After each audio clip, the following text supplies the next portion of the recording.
We are live. Come on, come all. Nothing but love, nothing but respect. And what we do, what we don't, what we is, what we isn't. And what we is here today, bringing you guys and girls chapter 1095 of One Piece, titled A World Not Worth Living. We're here today. We're not reading off TCB as normal. TCB has not done their release yet. So I just can't wait for this chapter with the way last chapter ended off. So we're doing OP scans. That being said, if you haven't read the chapter already and you want to read along with me, you know what to do. The link should always be in the description down below in the link tree. Go join the Discord. The chapter links get posted over there. We've already got the chat going wild. Young, good to see you. The thumbnail changed. I don't do my thumbnails. My lovely wife does my thumbnails for me. So if the thumbnails change, that's because she's come in and set something up for me. So I don't know. Okay, I can't. I've got the stream up. I shouldn't look at the thumbnail. Don't do it to yourself. Don't do it to yourself. All right. Already though, we've got a OP scans. We're going back to the day. I don't know if anyone here was ever around for hood scans. But we're going back a ways away, because instead of 1095, we're getting chapter 1995 apparently. But hey, I can't complain. It is what it is. Yeah. That being said, I do have to apologize in advance if I seem a little off this chapter, if I seem a little distracted. I've just recently had a friend that's passed away. So I'm trying to go about my normal day-to-day life with a bit of a cheery attitude about it. But if I seem a little out of it at times, please forgive me. It is just one of those things. But that being said, it's something I always do. I commemorate really important moments in life with whatever's happening in One Piece at the week. So I'm sure I'll find something to, emotionally latch onto with this chapter and all that sort of stuff. But now that sort of depressing bit's out of the way, let's get into the greatness. We've got Buggy D. Clown on the cover. Cover page request by Buggy, chasing a squirrel monkey that took his nose. So, okay, clearly they thought his nose was a berry, and they've just snaked some food. Why does that squirrel monkey look like Kizaru's spirit animal? Not just because it's a monkey, but the way its eyes are just freaking glazed over. The way that thing's eyes are glazed over definitely makes it look like Kizaru. Alright.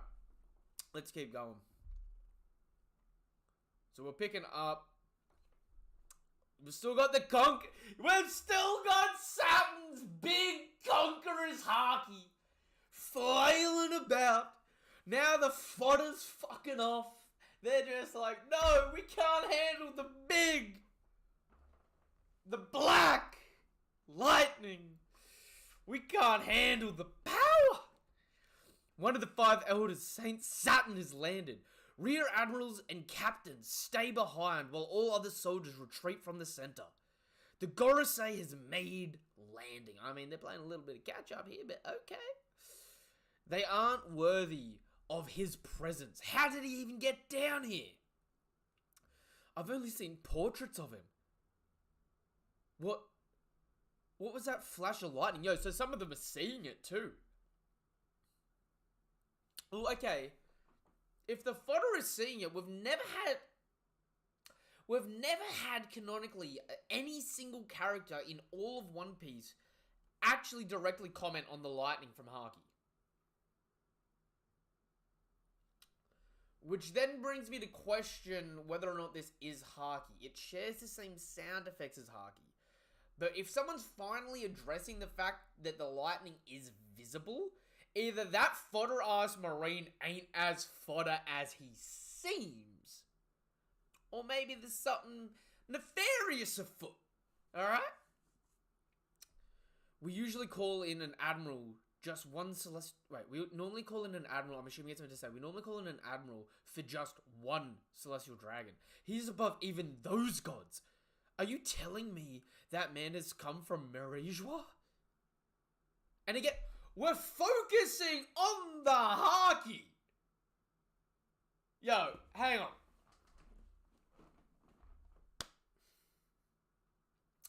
Hang on, everybody. The way we're getting 50 Shades of Haki from Saturn, but it's also him not flexing his Haki. Dressrosa acknowledged the lightning though, right? No, the closest thing we got to anyone acknowledging it in Dressrosa is when there was lightning, Treble was just like, a clash of supreme kings. But, like, that could just be because he's sensing both of them are conquerors. Like, Treble didn't go, oh my god, the lightning from the Haki's, reaching over here or anything like that. They've never directly, acknowledged that they can see the lightning. Which is both good and bad, because it's like, if it's an everyday occurrence to some of these dudes, it's like, why would you comment on it? But at the same point in time, it's like, because I don't think a lot of people realize this. Lightning for Haki started with Caesar Clown getting decked in the jaw. Right? Like, it wasn't until Caesar got pumped that we first saw Black Lightning being invoked with Haki.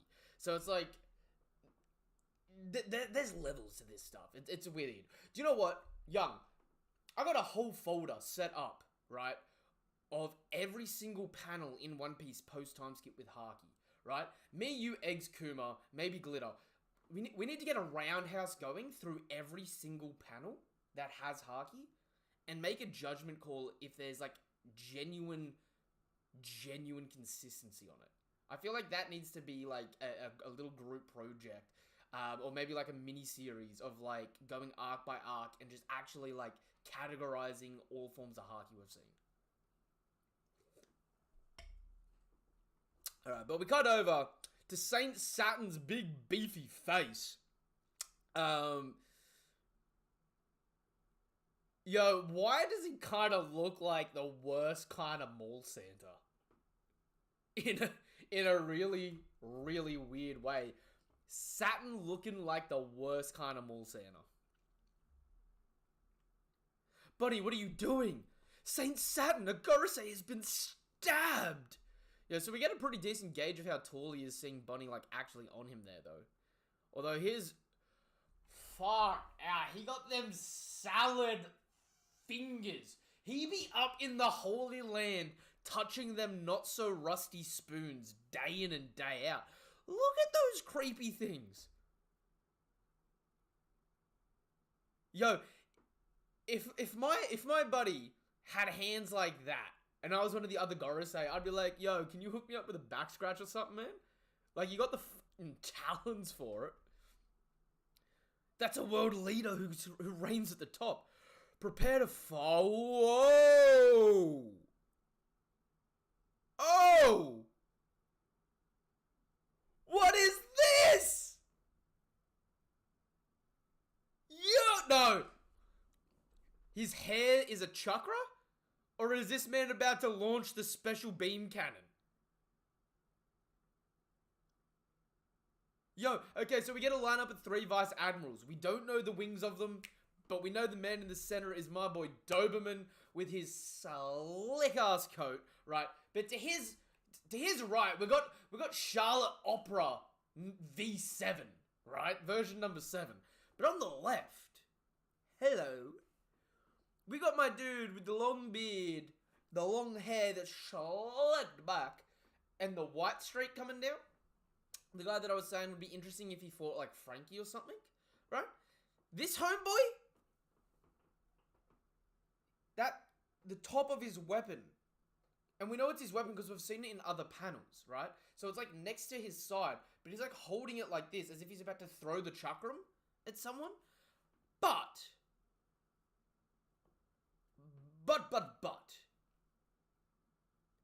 Does it not look like he's about to, King Kof yourself?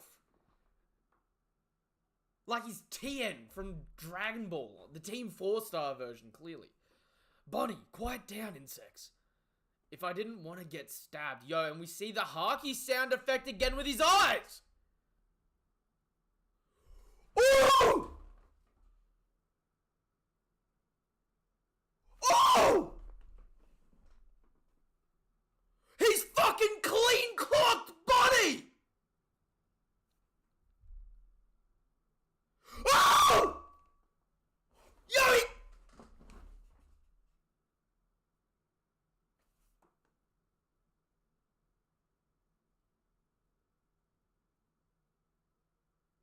Did Saturn just one-shot Bonnie and Sanji? With a fucking thought?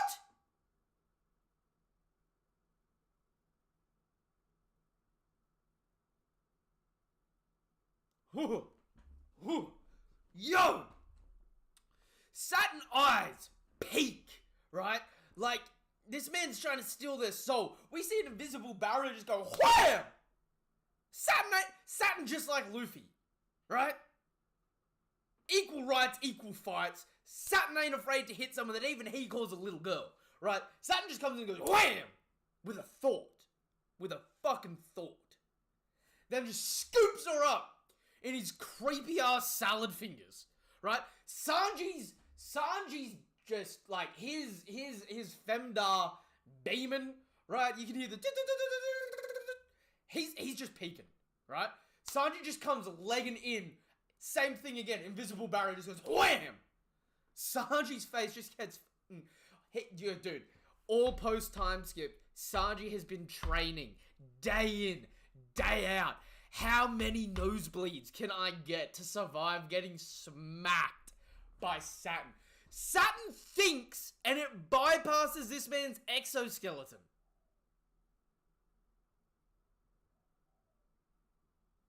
If that is Conqueror's Haki, that is fucking deadly. Sanji got knocked the fuck out? No, Sanji didn't get knocked the fuck out, right? Because he's conscious. Sanji got knocked the fuck down. He got handled like an infant. Exoskeleton and all. Yo, S-Shark looking kinda shabby.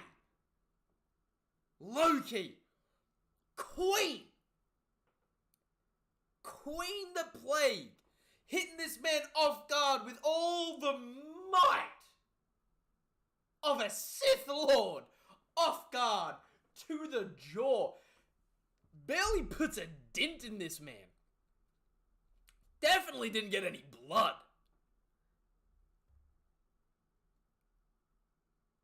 And then this man Saturn just looks at him just like, you're weak. BAM! What are we talking about?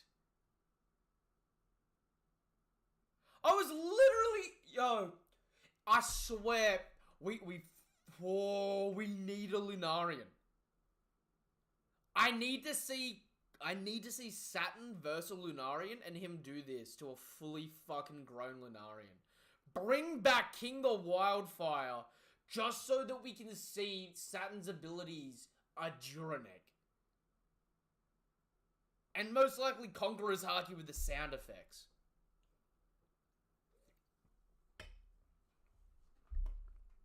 Honestly. And Saturn, wait. Okay, so Saturn's got Bonnie in his right arm. Pulls out her sword with the left arm. His wounds are disappearing, and Sanji's still awake, cough, cough. But Sanji's... There is like one bit of light left in Sanji's eyes. And honestly speaking, it looks like visceral hatred for this man smacking up a woman. But he also looks like he can't do shit. But Saturn heals. Yo, the egg sac theory is real. The egg sacs are here to stay. Those egg sacs, they're just they're just, spraying a little bit more of that silky web just to reconnect, save this man's beard. That's St. Jolly Nick. Where do you think your Christmas gifts come from, ladies and gentlemen? Let's use this chance to capture Vegapunk. And then we see fucking Chinzilla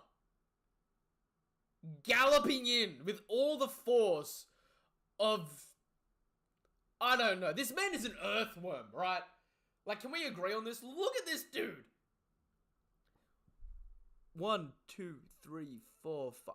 That's 6 fucking chins right there. If he's not an earthworm, he needs, like, straight up cosmetic interference in his life. Like, there are some bad looking One Piece characters. There are some nefariously bad looking One Piece characters. Right? Like fucking Fortrix. But if I was born in the body without a devil fruit and I looked like an earthworm, I'm using that marine money to rearrange some things. Right?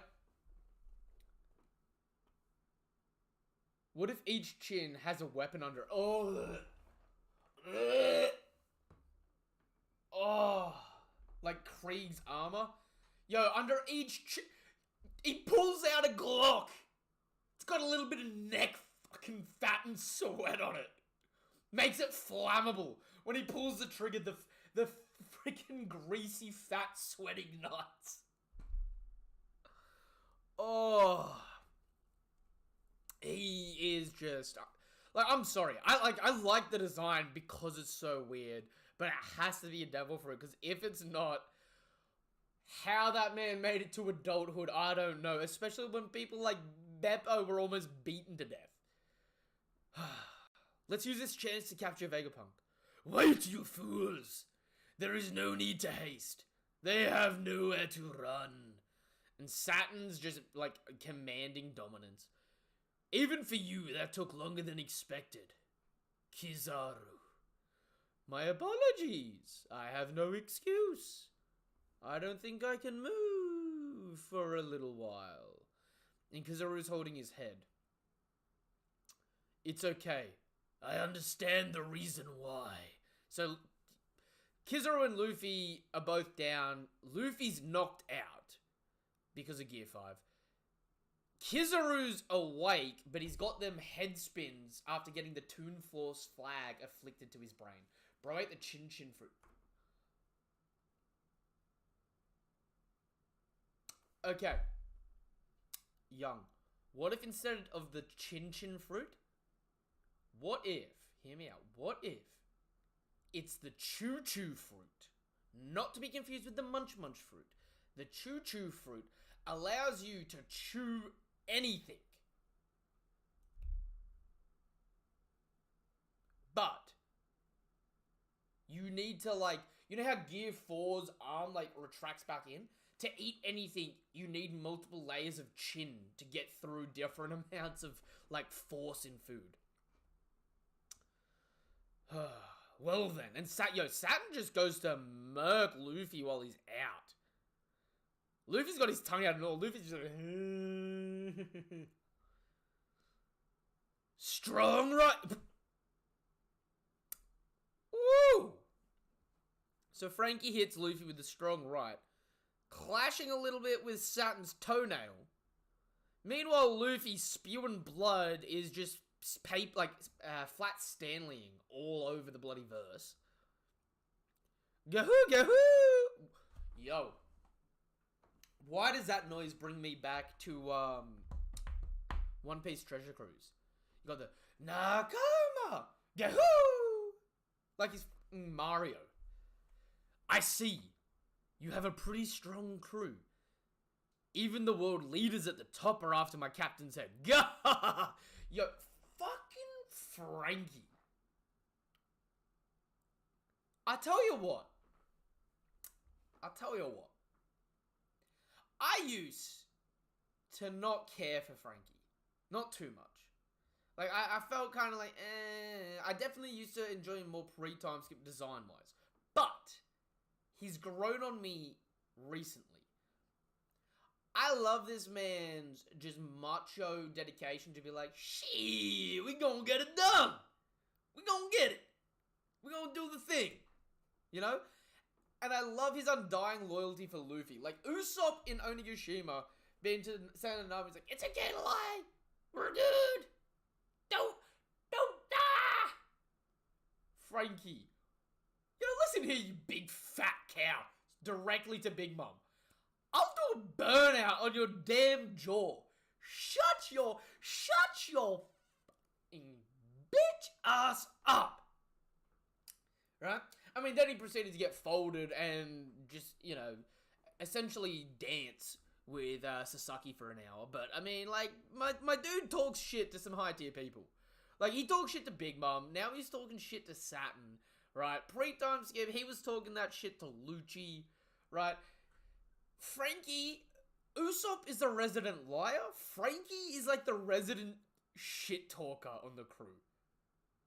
Like, I don't know why, but if it, like, the man is so good at carpentry, right? That he's gonna be constructing rap battles for the Straw Hat Crew. Like, when they come up, someone disses them, Frankie steps up and he constructs disses on the fly like a madman. Straw Hat Luffy. Jewelry Bunny. You two joining this battle was definitely unexpected. However, and we see... Why? Why do we see Vegapunk, like one of the Vegapunks there, just like zoning out? Like they're so disinterested in whatever the fuck is happening. However, you are surrounded by Marines on an island on the brink of destruction. If by some twist of fate you can manage to escape, I'd like to see it. Yo, is that the same sound effect for Haki? What's that sound effect? I know that's not the R. Is that the grrrg sound effect?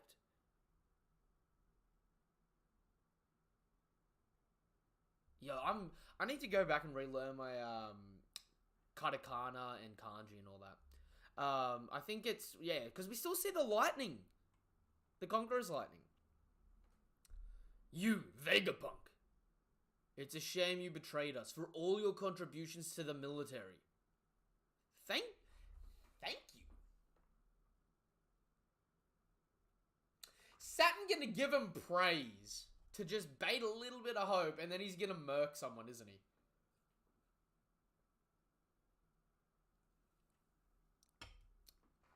I definitely feel like one of the Vegapunks is just about to get absolutely blasted here. And it's not gonna be the Stella. So tell me, who dies first? In the most painful order, we want you to die in regret for having opposed the world government.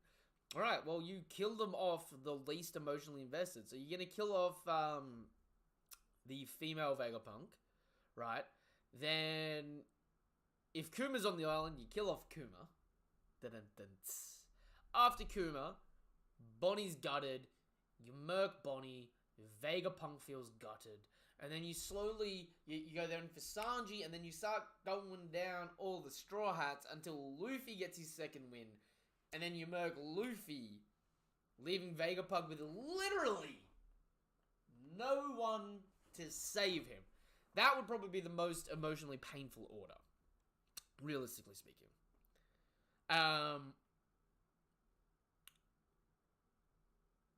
Why?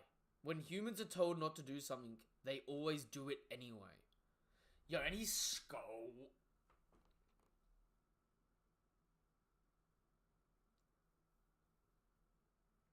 Not Kuma. Dude, you gotta take Kuma out for emotional damage, right? Because that's what Bonnie's here for. She's just invested in the Kuma hype train. Also, this panel right here of Saturn squeezing Bonnie is 155%. Let me repeat that, 155% fucking fan service. To the point that Oda put shine on the girls. Just to be like, hey, look what Saturn's holding. So she's screaming in agony. Sanji wakes up. Hey, stop it. Hey, can anyone move? No, it's impossible. Some kind of... You fucking what? Hello? Hey, can anyone move? No, it's impossible. Some kind of force is holding us down. If it's not science, it has to be a devil fruit. Oh no, Bonnie.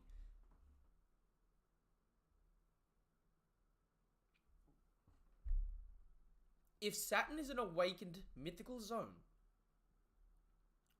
and the Neo Clouds just don't matter, whatever, for relevancies, outside of being an awakening, if Saturn...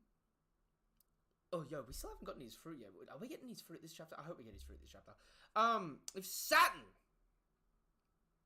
Let me repeat myself again, because I forgot what I was saying. if Saturn is holding them down with an invisible force, right?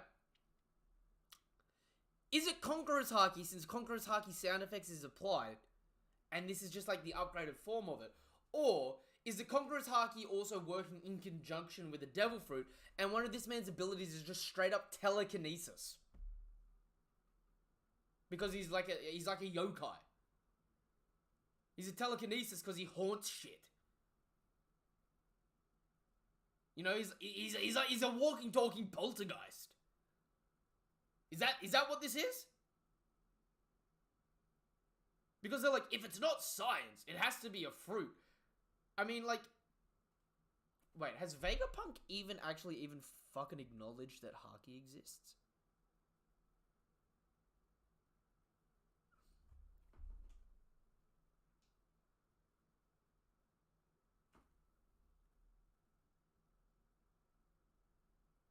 I don't think Vegapunk has acknowledged Haki's existence.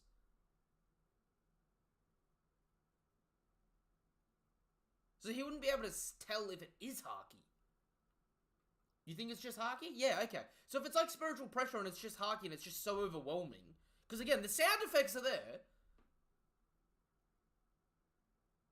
We've seen Shanks crack Whitebeard's ship. Yeah. We're getting to the top tiers for Conqueror's Haki now. Like, this is just like... Holy shit! Young. This is Advanced Conqueror's Emission. Not to be confused with Advanced Armament Emission that has Conqueror's coating applied with it. This is Advanced Conqueror's Emission, where you can literally just telekinetically control shit. That or a Devil Fruit. But the reason why I lean away from the Devil Fruit is because they've got the Haki sound effects happening. Oh no, Bonnie. You killed my father, Saturn. Oh, Kuma?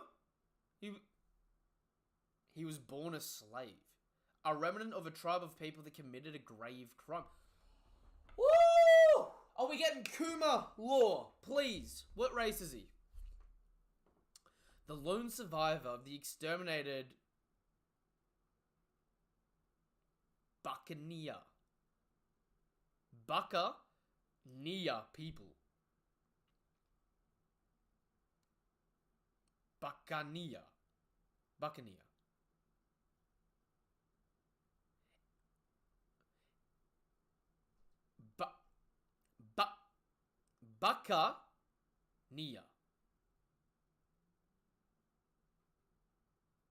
Idiot people?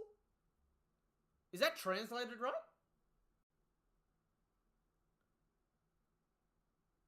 Like waiting... Oh, like what Shanks did... Yeah, yep. What Shanks did to Green Bull, potentially. Yep.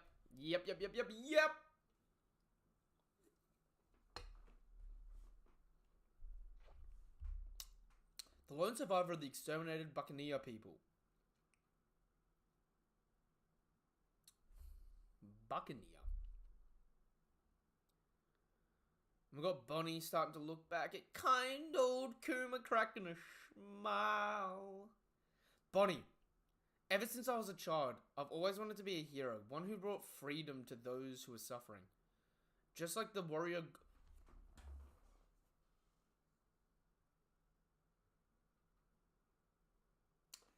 This bastard knows shit!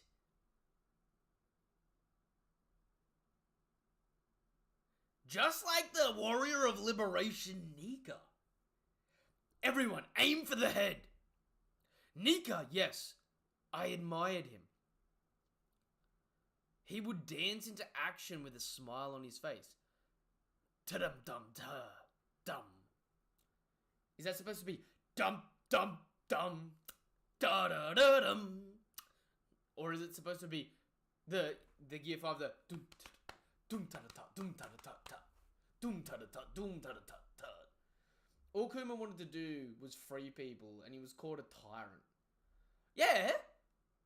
A tyrant to the Celestial Dragons! How dare you free their slaves? How dare you want to live your own life, have autonomy? How dare you, I don't know, want to just have a life, right? How dare you not be here specifically for a certain group of people's entertainment, right? How dare you?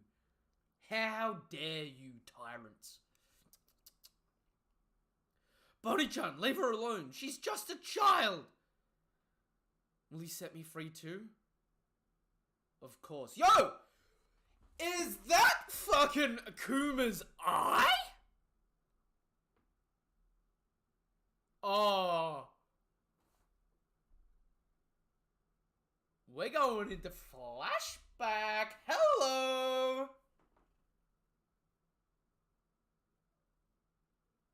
So this is the Sorbet Kingdom. 47 years ago in the South Blue, Sorbet Kingdom. Is Kuma 45 or 47? 45 pre-time skip, 47 post-time skip, I think. So this should be close to when Kuma was born, I think. Of course, yo, look at his eye. It's like, that's an actual eye. That's weird, man. Wow. It's a very large boy. Congratulations. Okay, so we're actually seeing this man's birth. It's a very large boy. Congratulations. Here he is, our little boy, Kuma. So, doctor. Oh, about his blood. We won't let any information about this get out. Wow. What a happy baby. Yo, what a big baby.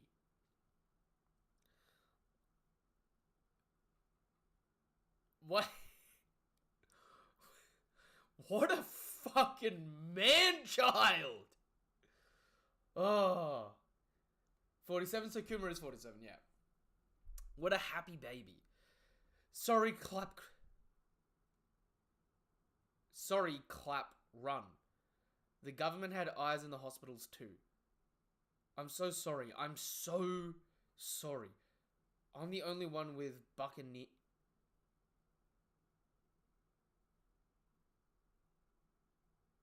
I'm the only one with Buccaneer blood running through my veins. So that's different to what Buccaneer. Buccaneer makes more sense, right? Because whatever this race is, Buccaneer sounds very piratey. You know, you're a buccaneer, right? So it's probably gonna have some relation to like Joy Boy and shit, which is why Kuma's gonna know about Nika in the first place. All right, Buccaneer. It's like an old-timey word for pirate, essentially. Right? And I mean, like, everyone's seen the theories that, like, the original Joy Boy was a pirate, or the pirate king of that era. Right? So it's like, okay, his allies are the Buccaneer. Oh, no. The Minx. Because if you take away the animal aspect of the Minx and think about the word, right? Minx are just, like, troublesome kids. Right? So it's the wording's all the same. It's like rowdy people. All people that have association with Joy Boy back in the day have got names associated with being rowdy in some capacity. My wife is different. Please, let my son go, please. Don't worry.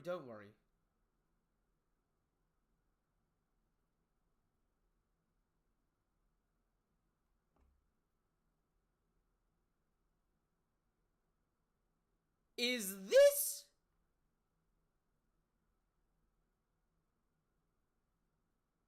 So they've been captured by celestial dragons and they're slaves, but...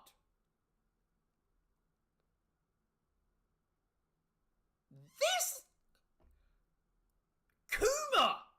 Not even at his first birthday is a slave! And, like, outright doing the manual labor of, like, 50 blokes. It's a buccaneer slave. Look at his strength, even at his age. Stop dilly-dallying around and move faster. It hurts. Ouch. Stop crying. Do you want to die? He's literally a baby. I'm surprised it can even fucking talk. Hey, Kuma, how are you doing? Dad, my master is so nice. I'm so lucky to have him. Oh!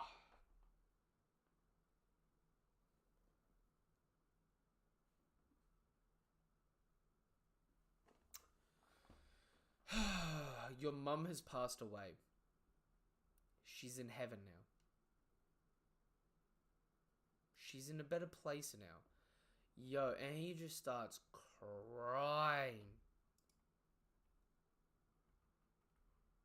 Oh, what? Hang on. I gotta refresh. One of the pages didn't load.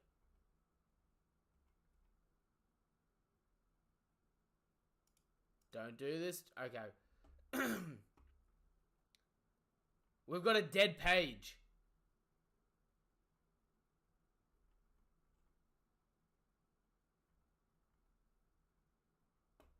Hang on. Hang on. Hang on. We've got a dead page here.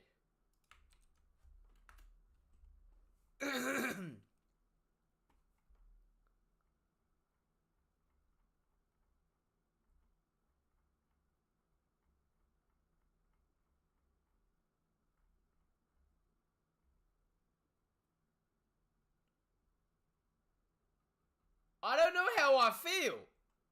We got a dead page, and then it's like, it looks like we're like gonna move to another island. I don't know. Is this the next page, or are we missing a page on this dead part here? Hang on. It's interesting that it says she's in heaven, considering Kuma reads the Bible. Well, wait, young. Look up an image of Kuma as a kid from film Z. Isn't he reading a Bible called, like, Nicodem? Or something? Could the religion that they're referring to be the religion of sun god Nika? Potentially.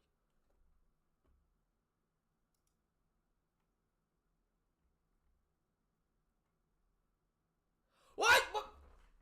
No! We're at God Valley. Wait, no. How did we get to God Valley? We're missing something. No! Why did I freaking scroll down? Oh, come on. Hang on. Of course, this silly site has to do me so damn dirty. So damn dirty.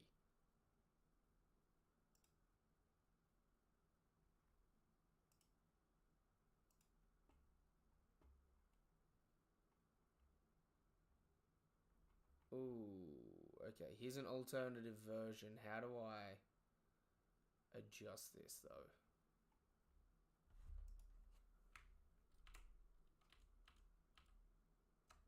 There we go. Okay.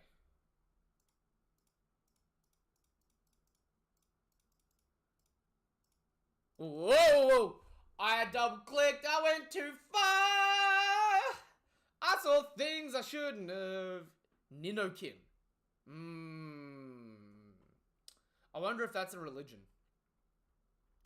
Alright. Can I zoom out of this a little more? Don't.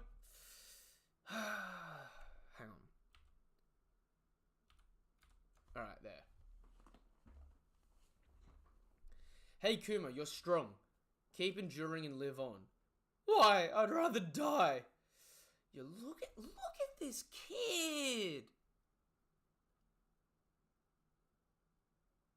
Oh. That is freaking heartbreaking. The warrior of liberation will come. He'll save you. Who? The god of sunshine, Nika. It's the name of the warrior of legend passed down through our people of the Buccaneer. He will one day bring you to the free ocean under the sun. He's always laughing. He moves in a rhythm and makes people laugh. Dum tut ta, dum tut ta, dum, dum. Ha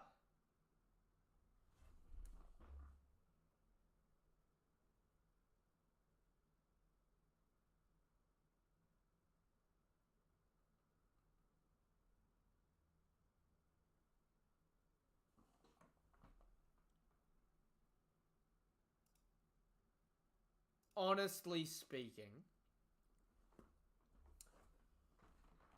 I say everything's fucking justified at this point. Screw it. Let Kuma be a tyrant. Literally a slave since birth. Right? Mother died. Sweet noodle. Right? Dad starts trying to cheer him up because he's a miserable ass slave. Making too much noise. BAM! On your kid! Just... Shut up, you're too loud. Yo, and then we jump to God Valley. Yo, wait, Kuma was... Oh.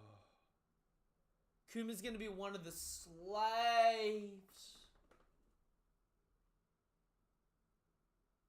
Oh, Garp. Oh, Garp. No wonder you don't talk about this shit. Honestly. Yo, 38 years ago in West Blue. Thank you for waiting. Yo, so this is the Rocks incident as well. Thank you for waiting. For the once in every 3 years population eradication... Holy shit, that's a mouthful.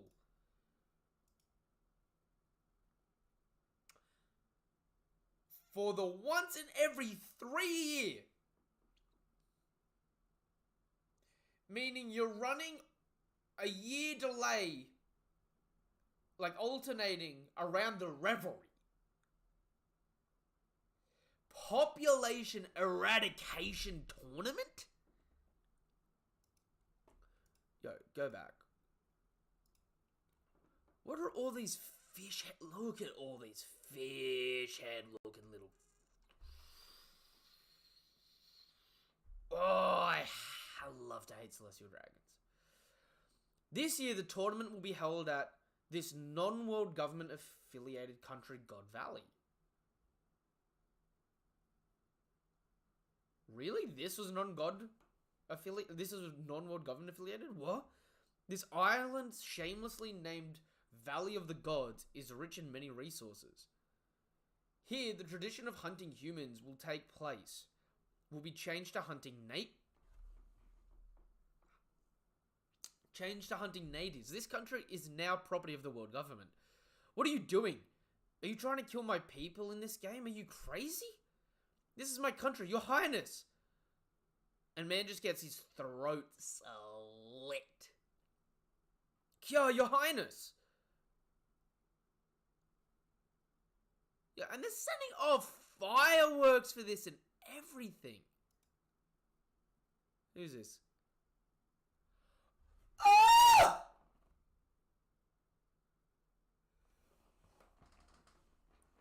Oh! It's not really drip, actually. He kind of looks like an asshole. But...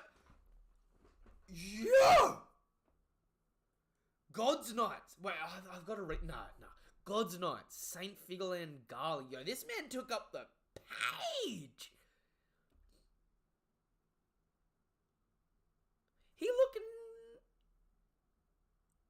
He looking just like Shanks, but a bit more pompous. I'm not gonna lie. Yo, please wait, Saint Garling. Hold your horses. Ha ha ha. Looks like he went and killed the king of the natives. Saint minus 10,000 points from the start.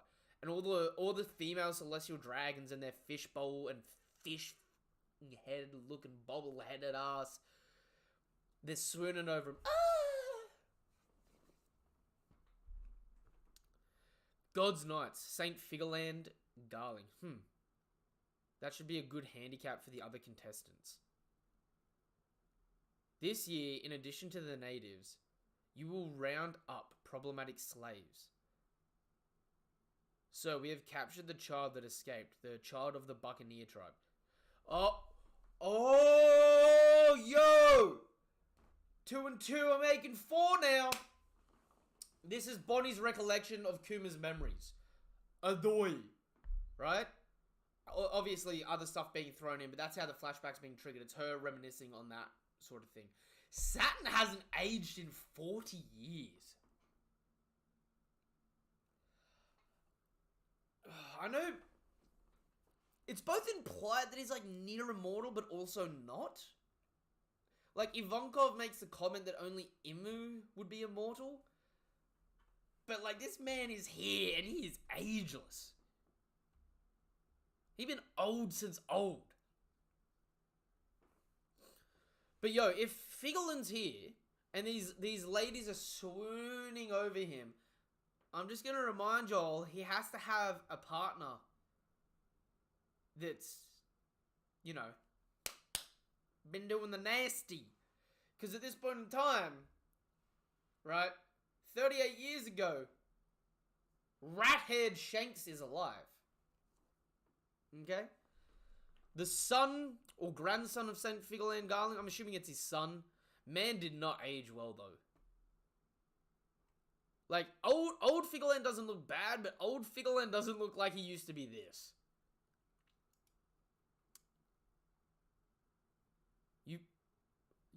I'm just saying people on people. Hang on.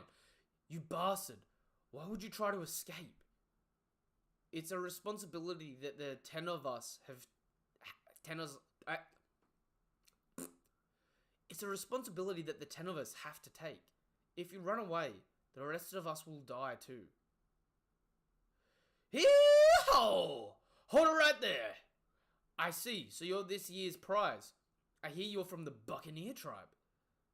I hear Buccaneers have giant blood. So he's half giant. Yo, why does young Ivankov seem like actually such a fun dude? My big brother here is pretty big too. Oh, my face! Wait, that's not the point, you dummy. Look at these people. Why does everyone have such sad, defeated looks on their faces? Slave Ginny, Slave Emporio Ivankov. I'm gonna live on that. Wait, I'm gonna live on. What about you?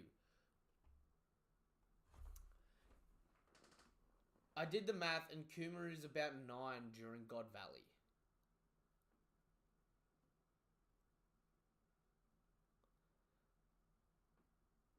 Is Ivankov also part of another race that specializes in having big heads?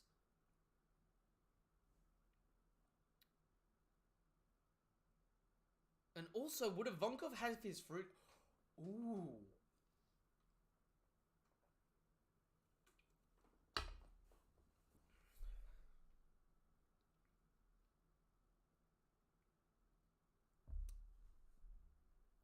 The Celestial Dragons are all here. This is God. This is God Valley, right? Break next week. No! We knew it was coming, but still, no! Why? Wait. Wait a minute. My brain is ticking over here. We know that the Rocks Pirates are going to show up. We know that the Roger Pirates are going to show up. We know that Garp and the Marines are going to show up. Wait. Those ships we saw at the dock. None of them seem to be Garp's ship either.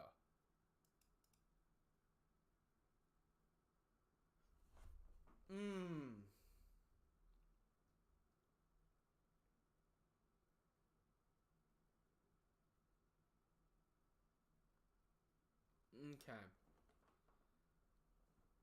Like Charlotte Chiffon's dad. He has a big head. Yeah, good point. Yeah, him and... Because they're not giants. But they have giant heads. So maybe they're part of the Buccaneer or like a sub-branch of the Buccaneer tribe in their own right.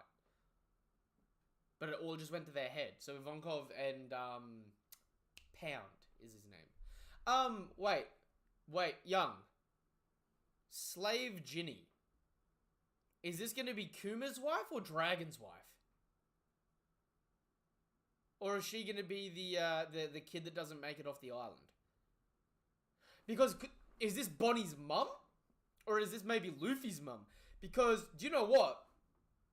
God Valley right, is going to be the marine fort of the old gen. Because think of it like this. You're going to have Rox versus Garp and Roger, right? So we're going to have the Roger Pirates here. Garp and Bogart, maybe? Versus fucking Rox, Kaido, Big Mum, Whitebeard, Shiki, Wangy, and all them people, right? But already on the island, we have Kuma and Ivankov, right? If Garp's on the island and makes fame and becomes famous, what if Dragon's on the island too, as a marine under Garp at the time, right? Considering Dragon would be about 17, I'd say probably Bonnie's mum. Makes sense. But Dragon's probably going to be on the island here, and he's going to meet Ivankov, Kuma, and Ginny here, right?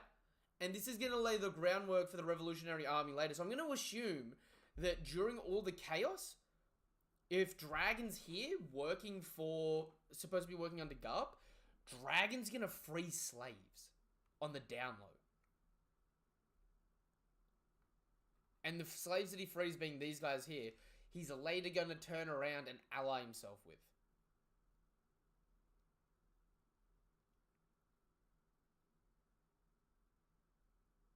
But it's also really important to note that Garp becomes known as Garp the Hero because of God Valley here. Ooh.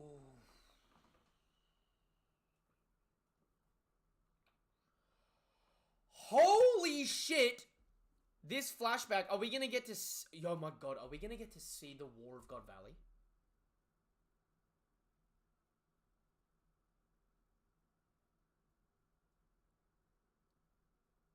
Do you know what? Do you know what? No, fuck it. Fuck it. To the moon and back. I know we left on the cliffhanger of Bonnie about to get shot in the head with Saturn and all that. I don't want to go back to Egghead. Give me until February next year. Give me until February next year, right? At least. And flesh out God Valley. Yo, Garling?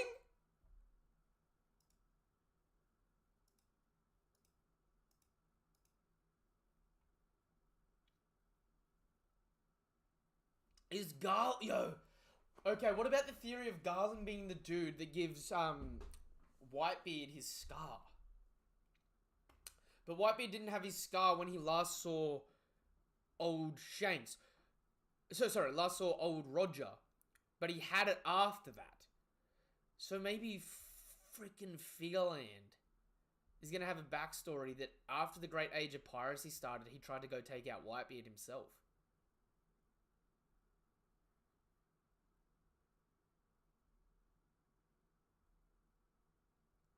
Yo, his outfit, though, he looks like an absolute douche. He looks like the male... Oh my god, he looks like the male equivalent of Uta! Which makes sense since everyone thought Uta was a figureland. Yo, wait a minute. I'm starting to put two and two together a little bit. Hang on. I might hop in the Discord stream chat for a bit if anyone wants to join.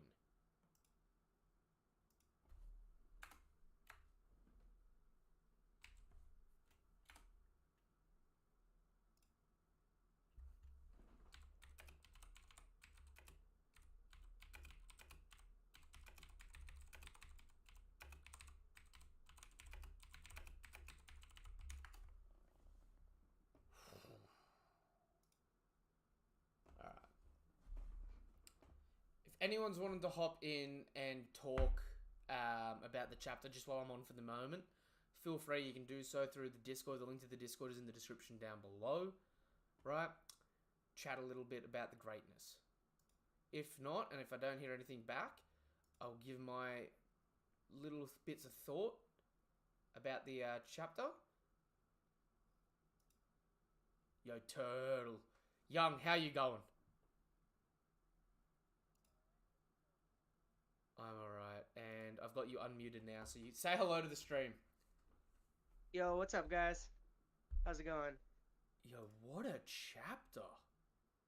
Right, bro? Like, yo, I was not expecting that. Like, we get a backstory, a flashback of God Valley, and we get to see like Garling do and Saturn do their thing. Like, bro, peak chapter.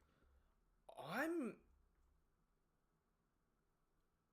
I kind of don't want to go back to Egghead Honestly, though, for a long while. Like, you could give me a year, as if it like was a an Odin flashback type thing, bro. like I no fucking the Odin flashback would be too short for this.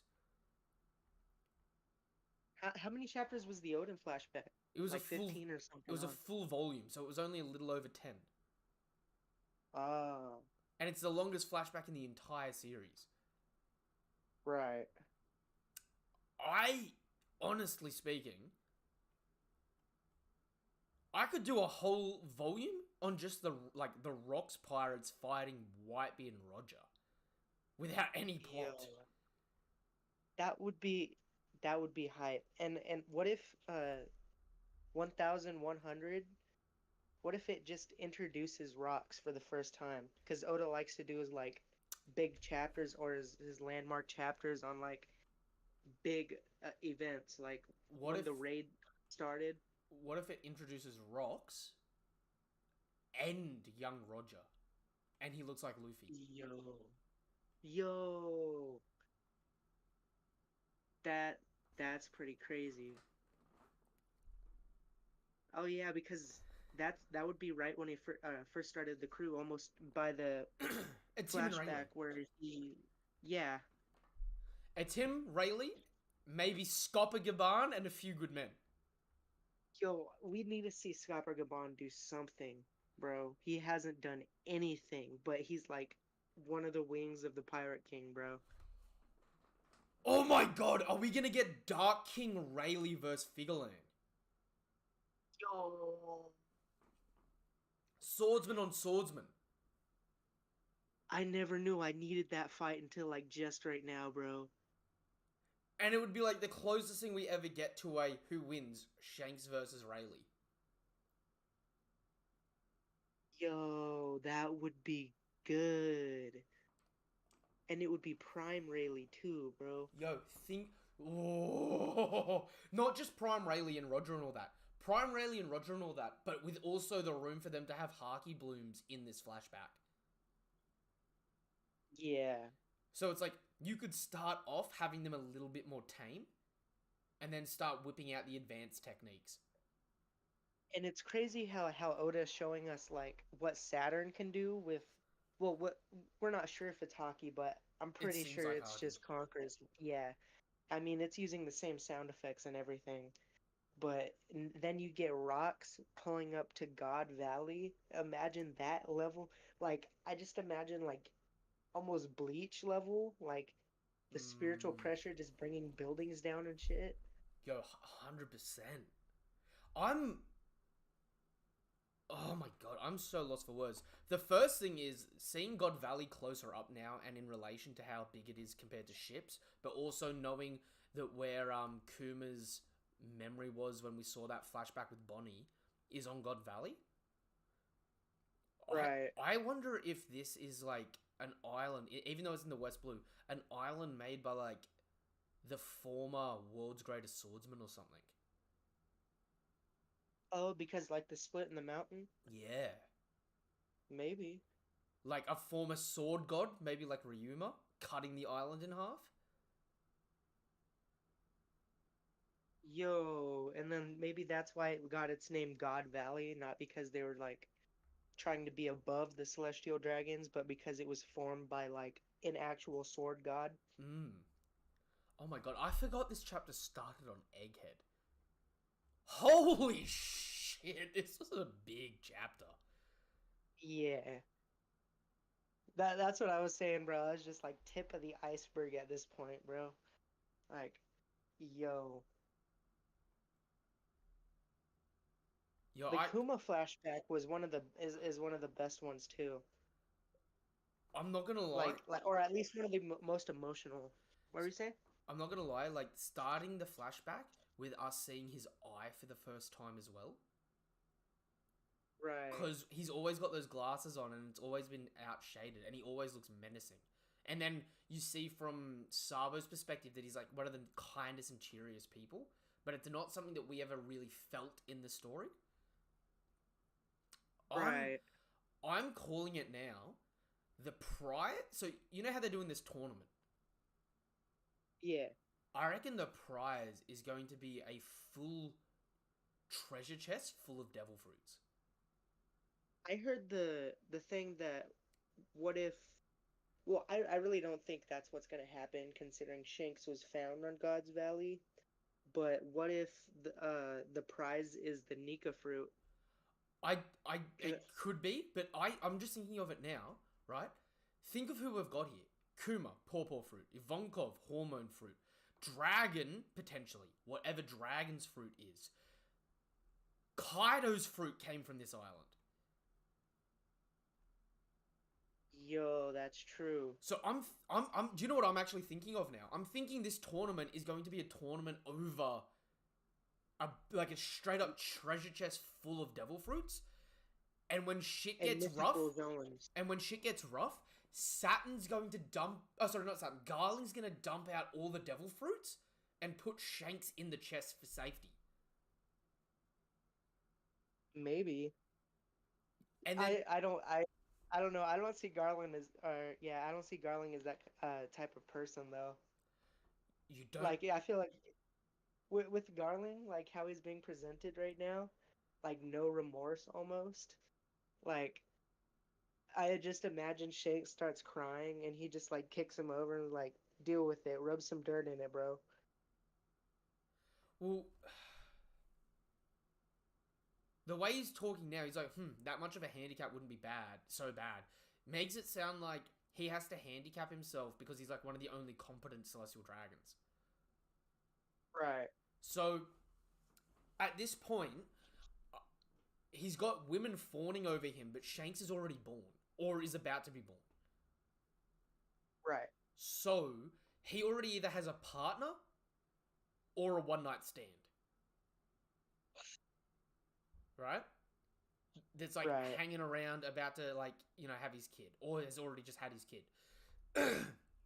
I see him caring, but not in like a I love this thing so much, just in the general sense that it's just like, oh, you don't have to worry, I'll protect you, but I'll put you in here just so you shut up.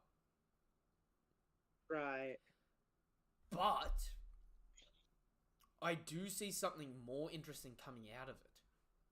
Remember when Shanks met Whitebeard, and Whitebeard said, every time I see your face, it reminds me of the scar that guy gave me?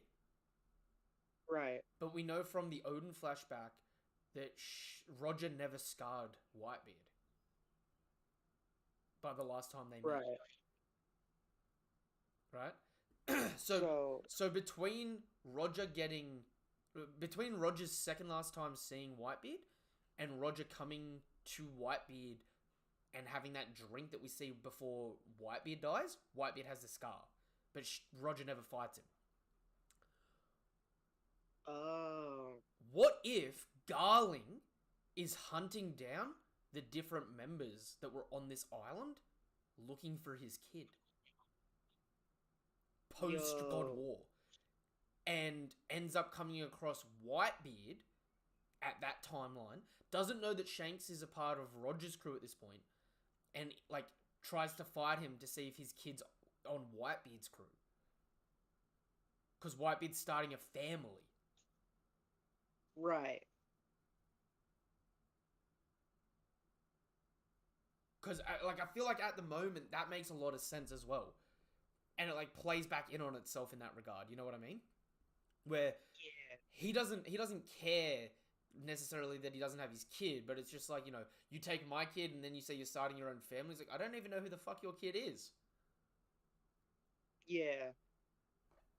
it could just be the fact that Shanks has, like, I guess you could say royal blood or Hmm. celestial dragon blood. So it's like some mere human can't just take care of a celestial dragon or something like that. Hmm. But you got to think about it like this as well. Saturn's on the island, implying the Gorosei are here. Right. So the Gorosei were present for God Valley. Yo. So Or at was least Saturn was. so But was this actually? Because we've got to think about it. They're here to wipe out the island, claim it as theirs, and just fuck around killing slaves. Rocks. We know that the Rocks pirates came together for one big score, and were like terrorizing the sea for a little bit, building up for that score. But we know that Rocks wanted to be king of the world. What if Rocks is coming here on an assassination plan to take out Saturn? yo, So the Rocks pirates are coming here for maybe. an assassination mission, but once they get on the island, they're all gonna have split wants and needs, right? The Roger Right. pirates are just here bumming around, doing their thing, right? Just going from island to island adventuring, and they're just gonna, stumble across it. But Right. then Garp is stuck here on guard duty for the Celestial Dragons. Right. Which, What if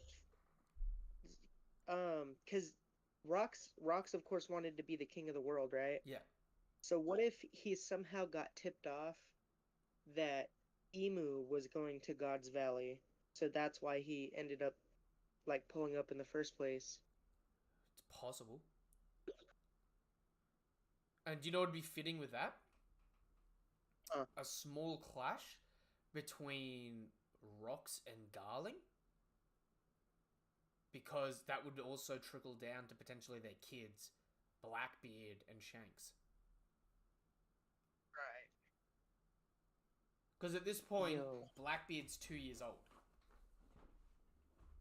Right. Which would mean he could potentially be Rox's kid already.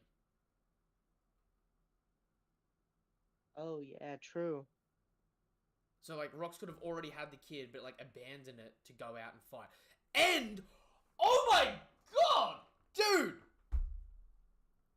Huh. We're gonna get to see baby kid, not baby kid, 10-year-old Katakuri. Yo.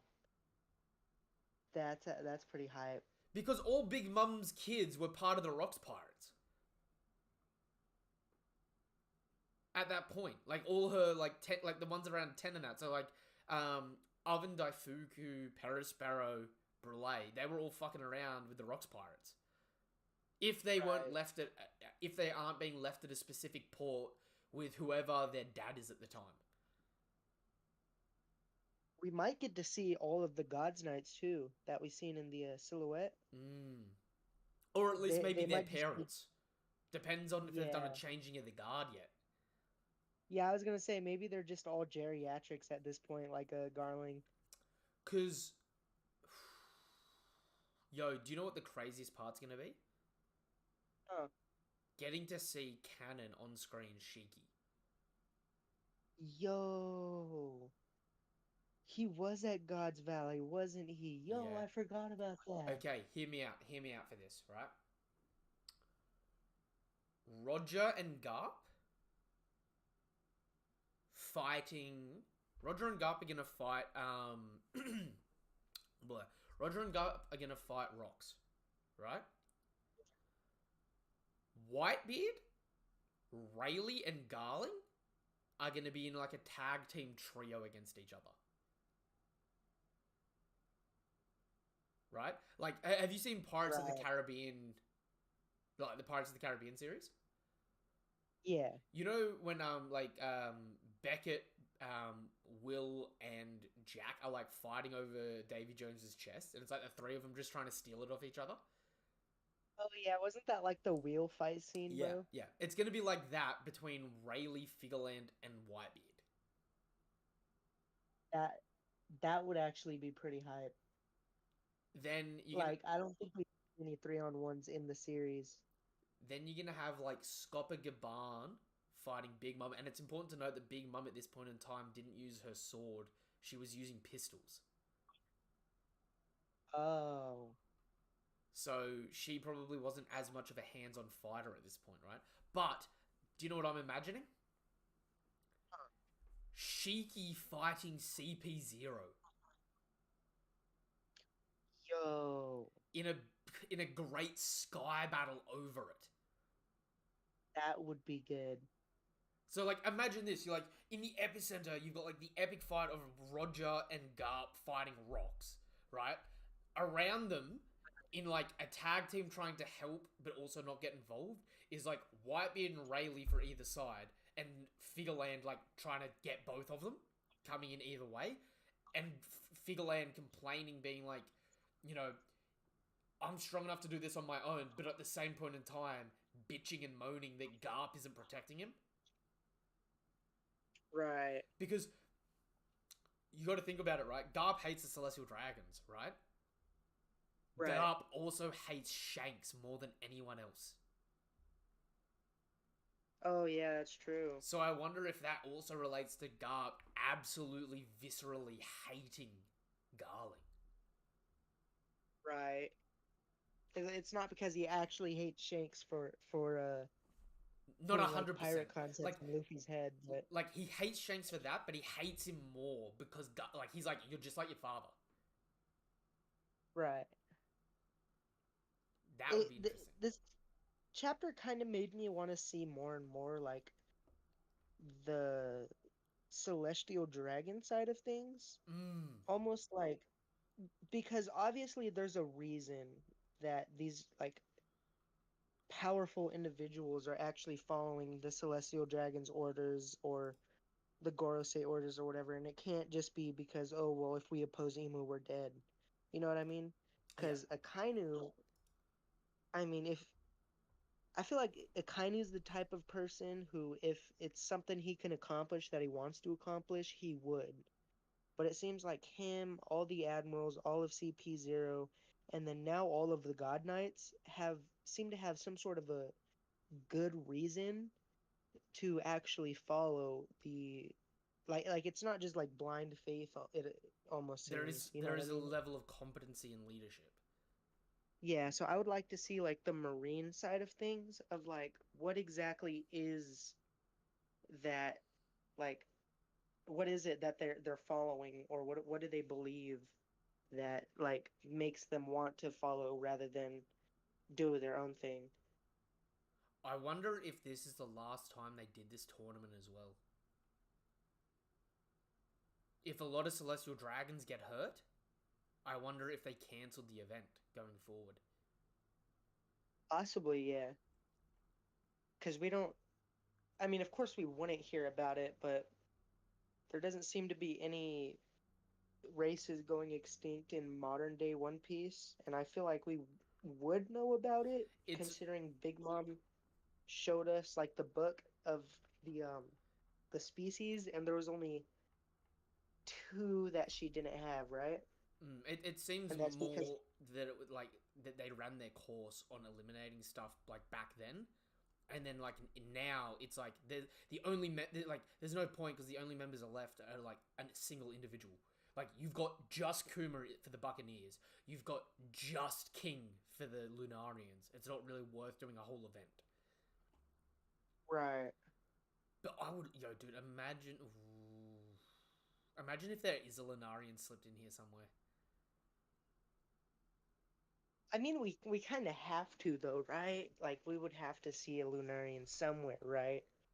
Especially since it's called God's Valley, and like number one, they're talking about like it wasn't called God's Valley because the celestial dragons live there. It was called that beforehand. Which is why So they what if, chose it to wipe out. yeah, so what if, say, when they built Marie Joie on top of the Grand Line, they kicked like the Lunarians out? Maybe they didn't like kill them off completely, but then the Lunarians went to God's Valley and of of course, since it's full of natural resources, the world government was gonna want it. So maybe we're just gonna see like next chapter. There's just gonna be like a herd, or whatever you want to call it, of just Yeah. imprisoned Lunarians. You know what I mean? Just like a complete line of them. Go over to the Sorbet Kingdom part at the beginning of the Kuma flashback. I have All an right. odd question. Huh. You see all those black, like, bushy looking things? Kind of, yeah. What do you think they are? Because they're not trees, because we actually see the trees next to it and even behind them. It's almost like a bunch Um, of silhouettes of, like, giants.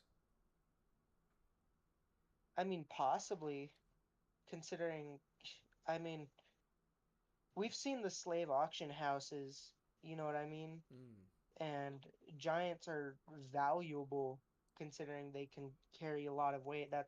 I mean, that's why Kumo was so valuable because how much weight he was able to carry at, I think it was like nine Oh, in the flashback. he was one when it started. Oh yeah, and he was still able to carry like crates upon crates Mm. of shit. So yeah, it's very possible that could actually be like giant silhouettes in the background.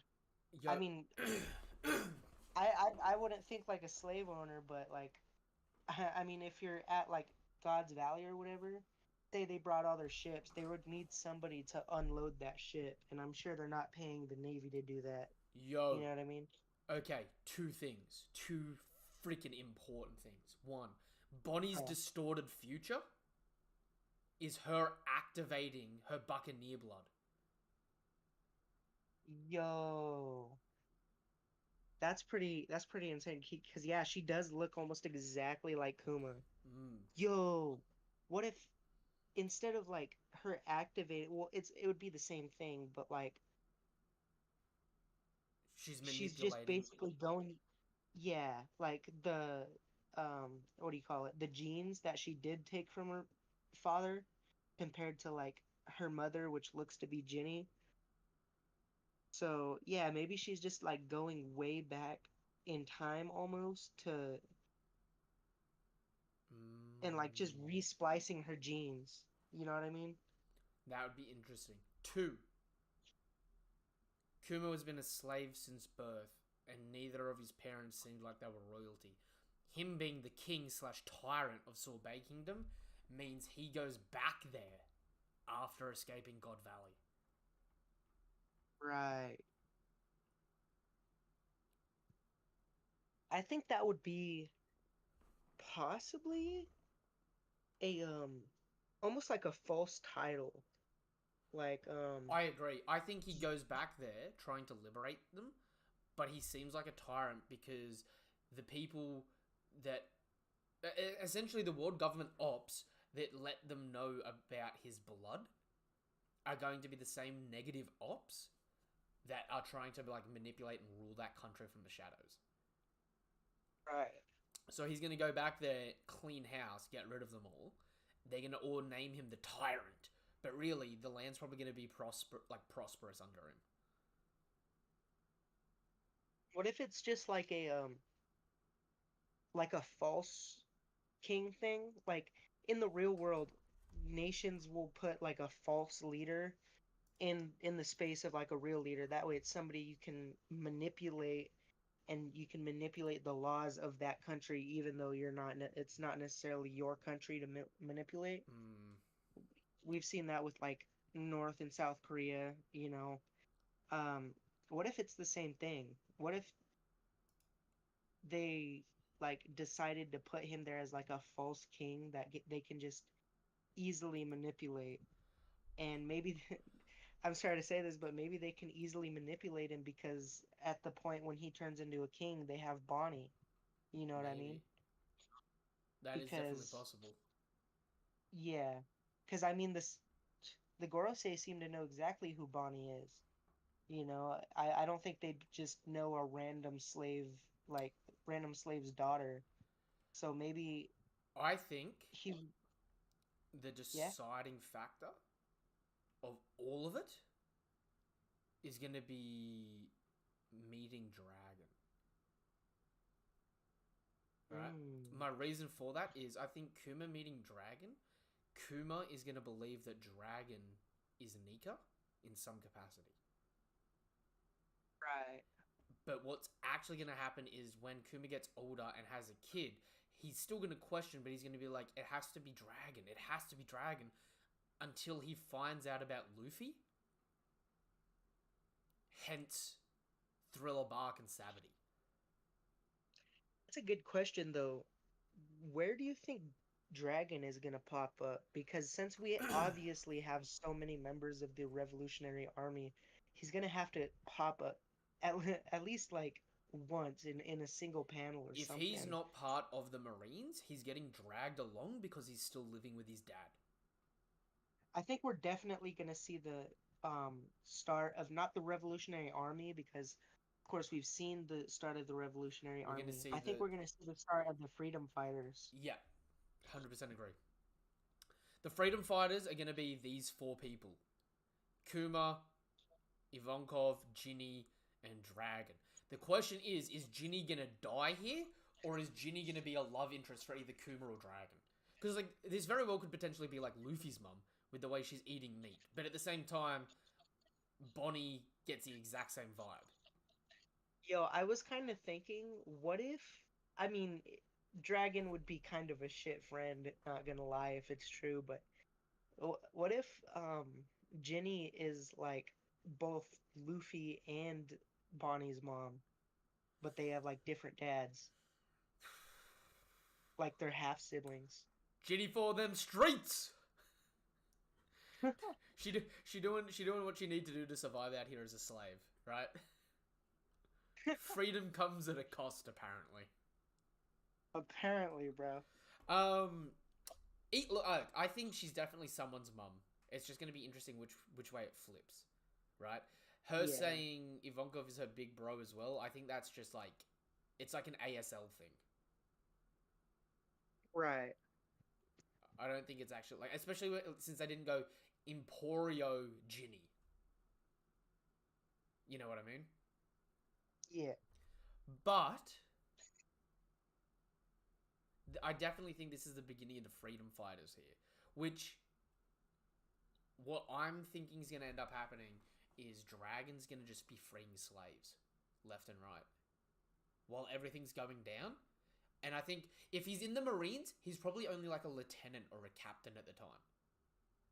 But Right. I think we're also going to see someone else really important here at this point. I think at the same Yo. rank, we're going to see Akainu.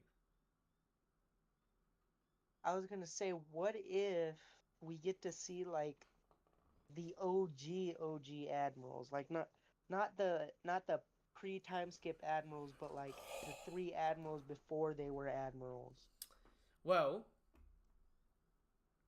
there is one like thing that Zephyr no or one's something. considered here. Huh? These are a lot of celestial dragons, right? Right. If one of them gets hurt, an admiral gets sent, right? Oh, true. They say even at the beginning of the chapter with Saturn,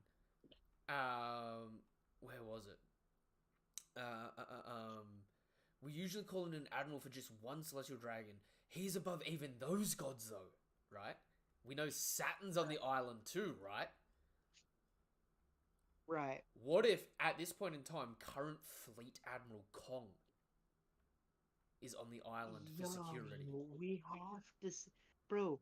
Kong is so useless for being fleet admiral. We've seen more from Sengoku, and he literally threw like one attack. What if? Like, Because we need to see some I Kong, bro. I don't think Sengoku's on the island because Sengoku talked about the entire event as if it was Garp stuff, right? Right. But you could have Garp here under Kong. Oh, So Kong's the like admiral. vice admirals? Kong's the Right. admiral here, and it'd probably be before Garp is even a vice admiral, right? Because Right. every time they refer to Garp, they go Vice Admiral Garp back in the day, right? But I don't know if we've ever seen Garp's rank at this point in time, Right. right? What if he's like Garp is to Kong what Bogart is to Garp at this point in the story? Oh, maybe. I could definitely see it. But the difference will be Garp stays to fight the Rocks Pirates while Kong is in charge of like actually moving all of the Celestial Dragons away. Right. And okay. This hunting match is going to be to highlight the Gods Knights, right? Yeah, definitely. So we're going to see like different slaves of various races and stuff like that are like that we have like a rough idea of how strong they are. We're going to see all the Gods Knights like easily handling them, right? Right. But at the same point in time, we're going to be getting feats for them while they're going around fighting, but the main job is going to be for all of them to evacuate when shit hits the fan. Because you got to think as Right. well, right? It's not just about like now that we know that there's strong celestial dragons here, it's kind of like, oh, the Rocks Pirates, they kind of never had a shot in a sense, right? Right. But between Big Mum and Shiki, the entire country can turn against them. Shiki can make any of it float, and Big Mum can bring any of it to life. Yo, that's a freaky combo I never thought of.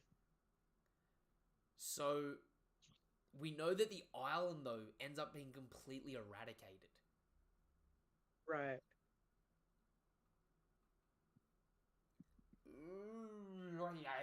Okay, I think Wait, Big Mum and Kaido are the strongest we're ever going to see them in Onigashima, right? I don't think they're going to be stronger in this flashback. definitely, But everyone else is probably going to be definitely Big stronger, Mom. right? I think everyone Yeah. else is going to be stronger, which means, although we may not get a lot of feats from Kaido and Big Mum here, we may get some little feats that make them Your look Whitebeard. really impressive in tandem with everyone else. Right.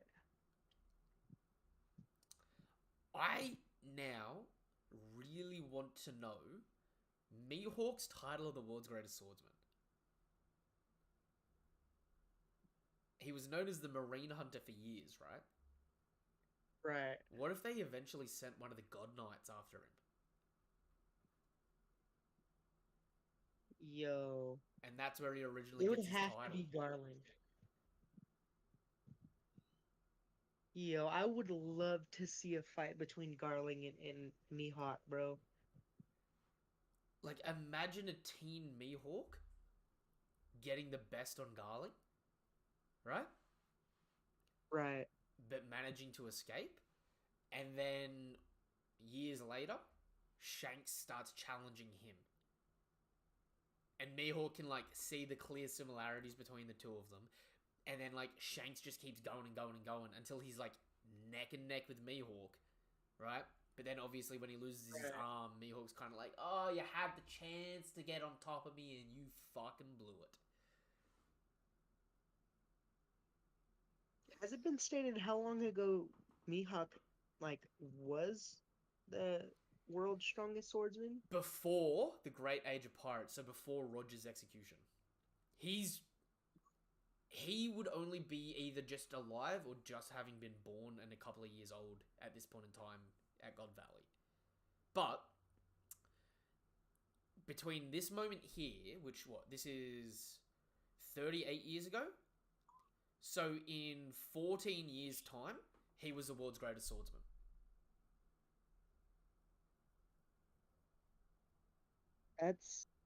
That's not bad. So he became the world's greatest swordsman at like 16.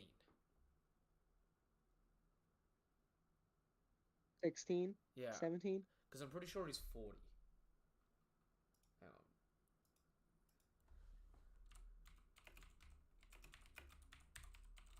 on. How old is Mihawk? Mihawk is 44 years old. So, Mihawk's 6 at this point.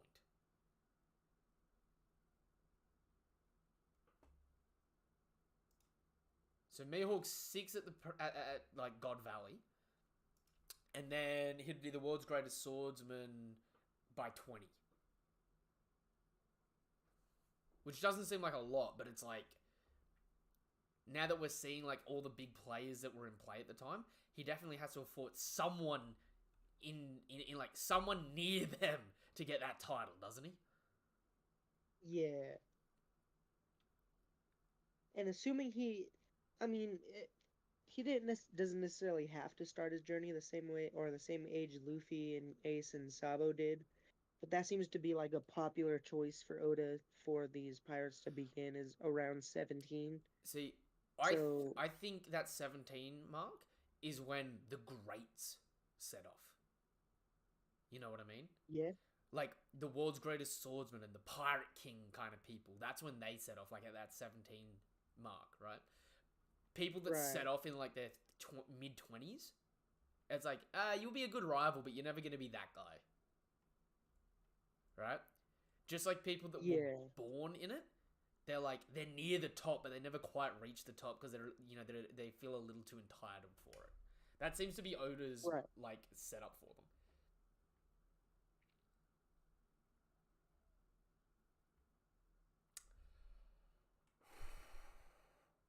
Yo, what if they use this and on the hunt, like on the slave hunting thing, they use that to showcase the other Gorosei's devil fruits? Oh, that'd be pretty hot. We have to see at least one other Gorosei devil fruit, bro. Like, I kind of want it to be War Curie because he's the only dude who I can't figure out who he's supposed to be.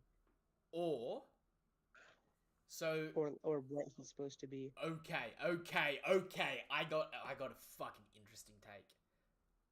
Yeah. Garling is being set up as the like front runner to be the winner of this. Right? Right. What if he doesn't win but he comes second? And the person that wins is Jupiter, who ends up getting to take a place as one of the Gorosei. Yo. And that's why he's the younger looking one. I mean, I could see it. Yo. That would be pretty cool if we get to see the start of a Gorosei. Because clearly Saturn's been here for a minute, right? But, like, Jupiter looks young compared to them. Although, I will say, Garling's whole outfit is just Yuta's outfit from Film Red. Just gender swapped. Kind of, yeah. And I'm not gonna lie. It has the same, like, gold, like, what do you call it? Like, full armor leggings. I'm not gonna lie. I think Garling is one of the stupidest looking people. I love him. I weirdly enough, I love his face and his hair. I rock with his sword. I rock with his outfits. I'm just like, dude, what the hell? His present day outfit looks way better.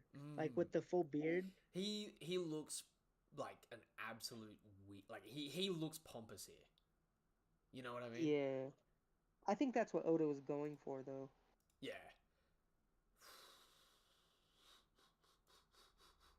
Alright, let's go back to the beginning of the chapter. We haven't even talked a little bit about the Saturn shit. Oh my god, Kizaru! Yo, I can tell people are going to be saying Kizaru got one shot. Oh, I can feel that.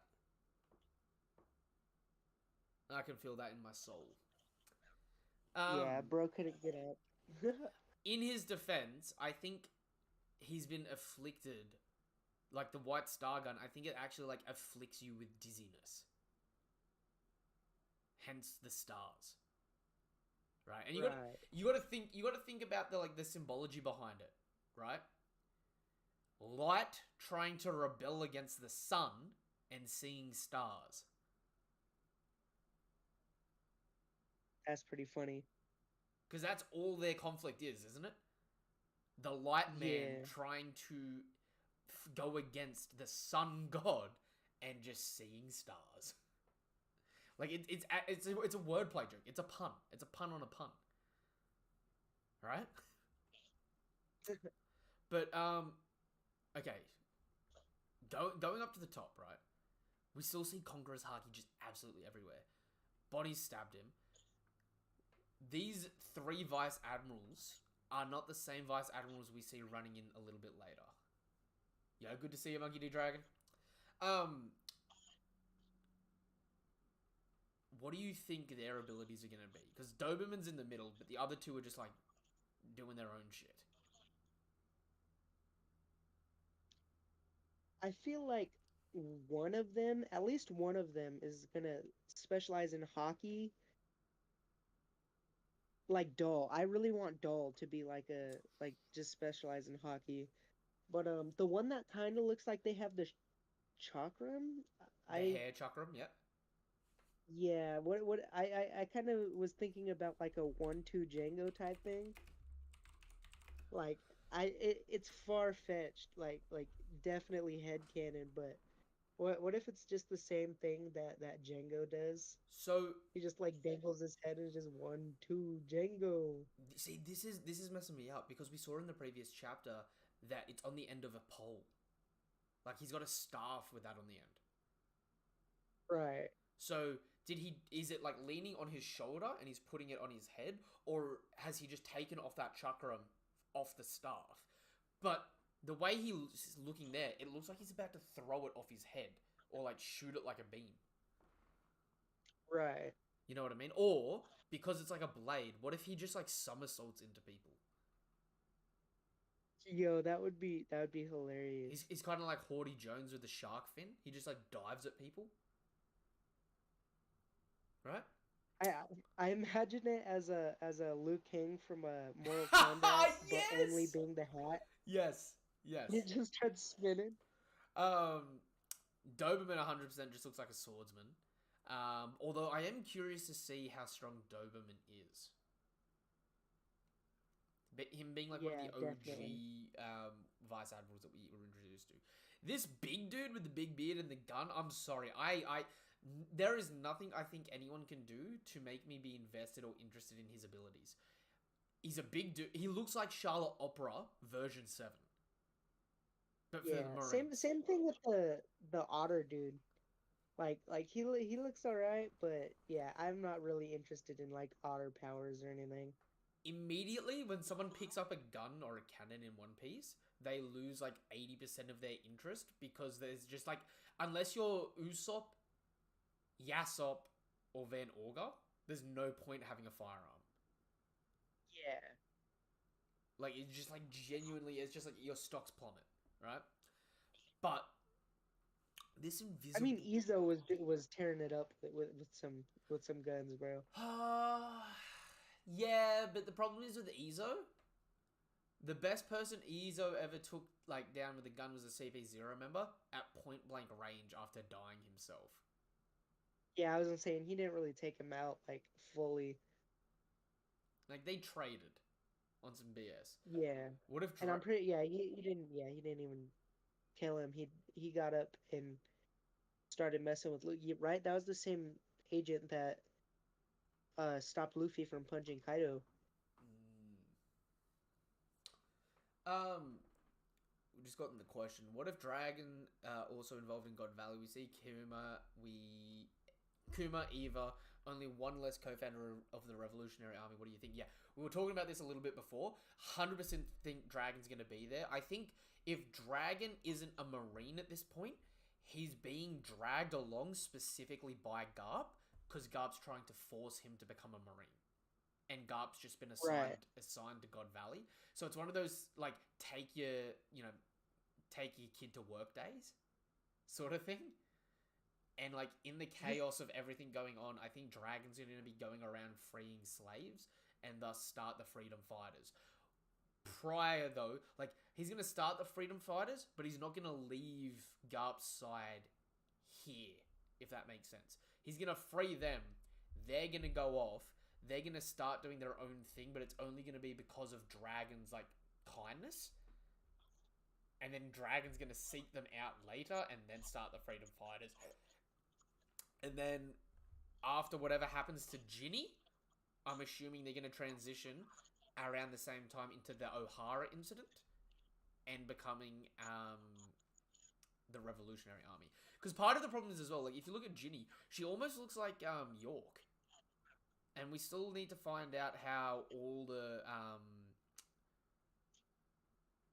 Kuma and Dragon meet Vegapunk at this point, right? Right. So I think Vegapunk's also going to be involved in this flashback a little bit post God Valley. Because I think this is gonna, like, hopefully, I hope we get an expressly detailed flashback of God Valley. The only problem I have with that is this flashback seems like it's being driven from Bonnie's memories of Kuma. So we may off-screen a lot of God Valley. Most of the stuff that we actually want to see for favor of like a Kuma storyline. Because we're gonna get. Which I mean, I would still like to see. Look, I'm glad that we're getting it teased at least, but like, just give me God Valley, right? At least show us Rox's non-shaded in design, bro. Oh my god! Like I'm tired of seeing shaded in Rox. I have a theory that like when you take all the shading away, it's just gonna be like a red nose, like Buggy. So, you know how like two top tier Conqueror's Haki users split the sky? Right. Imagine with all the Conqueror's Haki users we know are on the island, right? Roger, Right. Rayleigh, Kaido, Big Mom, assuming Rox, assuming Figureland, Saturn, probably Garp, right? You may have Child Dragon, Akainu, right? All these people. Imagine what happens if they, you know how we get the like a scene of them splitting the heavens? Right. We get that, but then multiple clashes of it start happening all over the island, and instead of a split in the sky, we get a checkered sky. Yo, that would be pretty epic. For some reason, I'm imagining that scene of Goku and Cell's like stare down, like so much tension in the atmosphere that you just see it like bulge out. Mm. I know that probably won't happen in One Piece, but that still sounds cool as hell. At the moment, Ginny being Luffy or Bonnie's parent. Actually, I just saw that you said all their crocodile. I hadn't even thought about crocodile. No, it's not crocodile. Yeah, I don't think it would be Crocodile unless he But maybe like we do get crocodile in this dyed his flashback. hair. I hope we do, and I hope we get female Crocodile. I don't know if you've seen what I sent to the Group chat. Discord, but Yeah. it's basically all but confirmed at this point that Crocodile was not necessarily the Croco mom theory, but at least Crocodile was like a female What before. What if in this flashback we actually get introduced to Crocodile? Crocodile being a slave at this point. Yo. Oh yeah, because wasn't Crocodile like drawn having like dirt and dust and like non Just looking a little rough, but mostly like a boss, right? yeah, almost like Kuma. The same thing with Kuma. Imagine if Crocodile has like something more similar to like Boa, like where it's a sad slave history. Oh! Yo, what are we even talking about? Does that mean Ivankov and Kuma have the Celestial Dragon brands on them? Like Boa? Yo. Maybe this is before they started doing that. Maybe this is why they started doing that. Oh, true. Like, so many slaves escape that they can't verify who their slaves were when they escape. So now going forward, they start permanently branding them. Wait, speaking of which, um, how long ago did the Fisher Tiger flashback? How long ago is that supposed to happen? It was about 12 years ago, I think. Oh, yeah, so the timelines wouldn't match up. I was thinking maybe the reason Fisher Tiger was able to, I wouldn't say easily, but infiltrate Marie Joie so easily. You know what I mean? Like, Ooh. now that we're seeing that this, like, Saturn or one of the God's Knights could have actually done something about it, it kind of doesn't make as much sense for Fisher Tiger to just go up and free the slaves. It made sense when all we thought was up there was like the bubble wearing celestial dragons, you know what I mean? But now that we know that there's actually like God's Knights and that the Gorosei are actually worth a shit, like it kind of baffles me that uh Fisher Tiger was actually able to free as many slaves as he was with that heavy of resistance. Do you know what? I'm going to look it up right now because chat's saying 20 years ago it started. It may have started 20 years ago and then ended when Shirahoshi was born. But what if the reason for it. Hang on. Where's the flashback?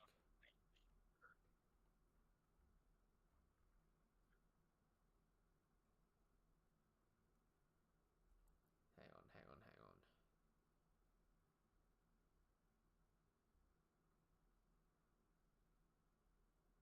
Where is it? I might have to leave in a second, bro. That's all good. I probably won't stay on for too much longer anyway, because we'll do a proper one over the weekend. Hang on.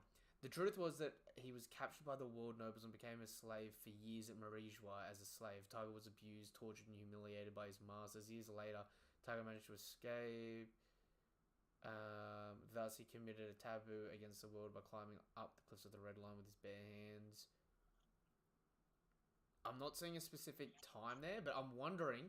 You know how I was just saying before about Garland going after Whitebeard. What if the reason why Tiger was able to do what he did is because he knew Gods Knights weren't present in Marijua because they were hunting down Figolin's kid?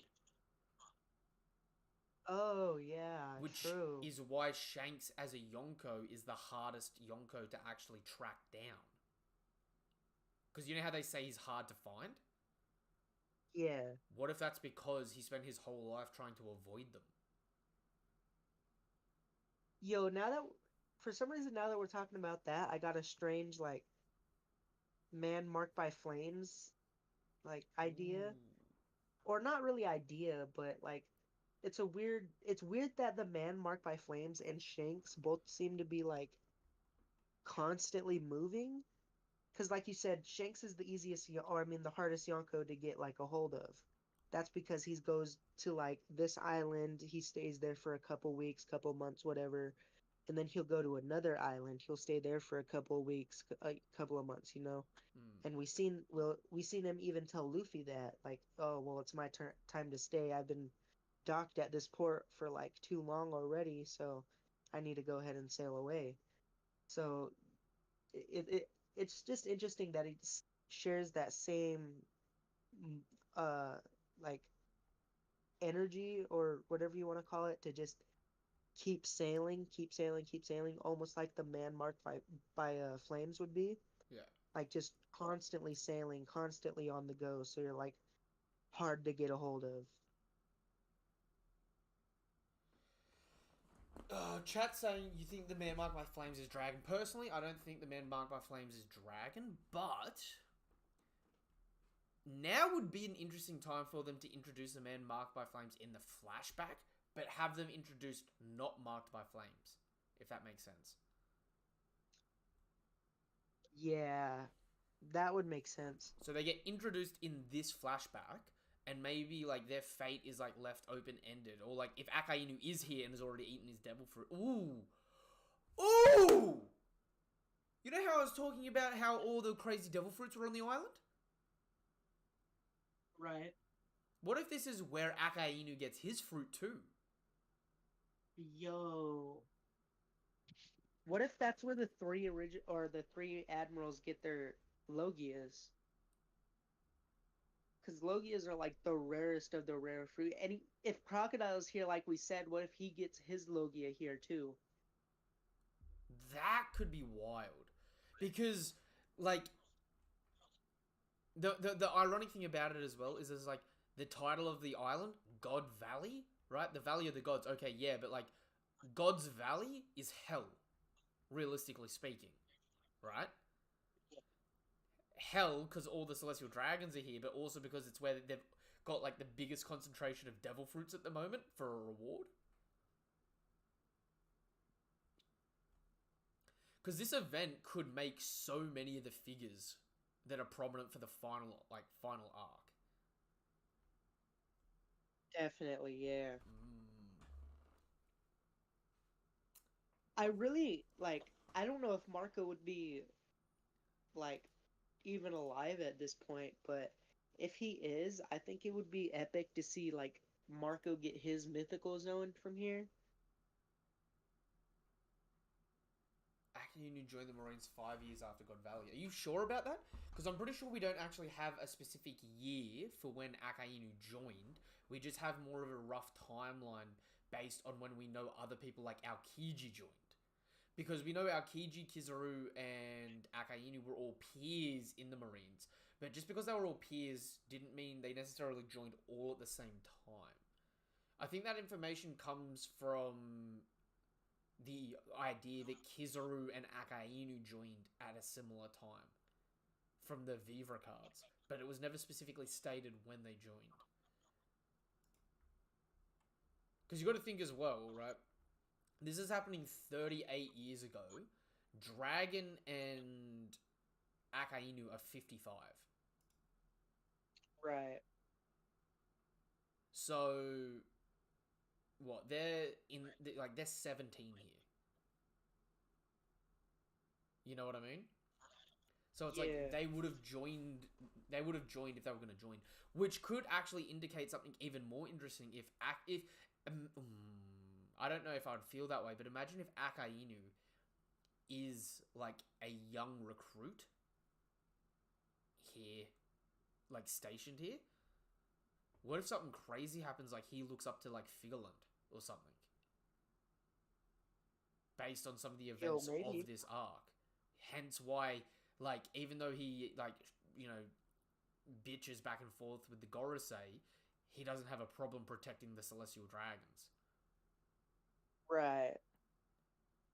Because, like, we still... Like, because absolute justice would be justice for the people that need it, right? Akainu being absolute justice, so for the behalf of the Celestial Dragons, there's a little bit of, like, story and nuance that needs to go into, like, how... Why does he not feel like how Aokiji and Garp feel? And Dragon feels, you know what I mean?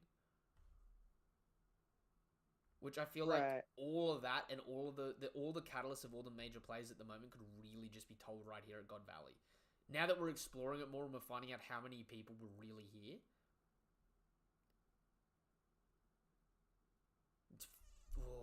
that's wild. Do you have anything you want to say before we wrap this up for now? Probably just that the Gods Valley flashback so far is setting Rox up to be a monster, bro. Like just with how many with what he's going up against. Going up against the Gorosei, the Gods Knights, Roger, Garp. You know how Saturn's ability, like, it's getting the sound effects of Haki? Right. But, like, they're implying that it's a devil fruit? Yeah. What if they keep implying it's a devil fruit until we get to the God Valley flashback and we start seeing Rox using that Haki? Yo. Which is why he was able to, like, submit Kaido, Big Mom, and Whitebeard to his cause. Yo, that would be epic. Like if we just get like a scene of them all like fighting or something on the ship, and he just kind of like flexes his hockey and gets everybody to calm down or something. Like it smacks them all, just like in the back of the head. Not enough to like hurt them, but like sort of like less to Like what they did with Sanji, but like yeah, less of Le- an impact. yeah. That would be pretty crazy, wouldn't it? Yeah. Oh my god, I am so excited to see Canon Shiki doing shit. Please. Yeah, we need Canon Shiki. The only Canon Shiki we have is Film Zero, bro. I mean, not Film Zero, the Chapter Chapter 0 Zero. and a single panel in. Ooh! I forgot. We're gonna see Miss Buckin! Oh yeah. Which means we're gonna have to get Miss Buckin in this flashback. Miss Buckin meeting Vegapunk 2. Yo, that I I don't know how I feel about that because after Stussy like actually showed up, she didn't really do much. But it was just a clone of Stussy, but at the same time, Well, it was pretty hype when we figured out she was a Rocks member, but I think the interesting thing about that is like, okay, she's a Rocks member, but she's gonna look like Stussy at this point, right. right? But Stussy also has a devil fruit that we haven't seen, and we don't know whether or not that's like a cloned fruit or what. Right. Because like, what happens if you clone someone that already has a fruit? You know what I mean? Like, do you need the green blood for that?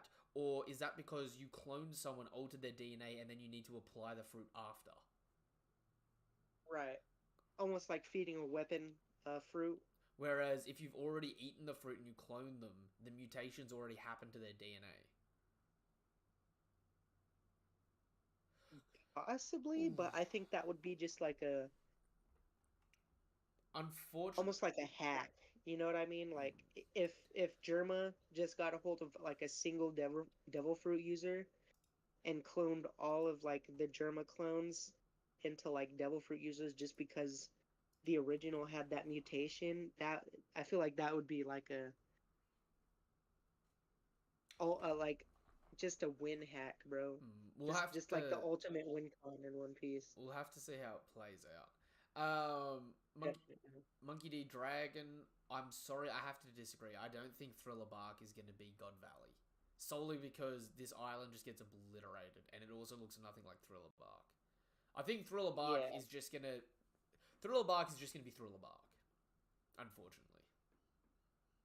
But Yeah, I get where it's coming from because they're both originate in the West Blue, but yeah, if you go back and you look at God's Valley compared to Thriller Bark, they look completely different.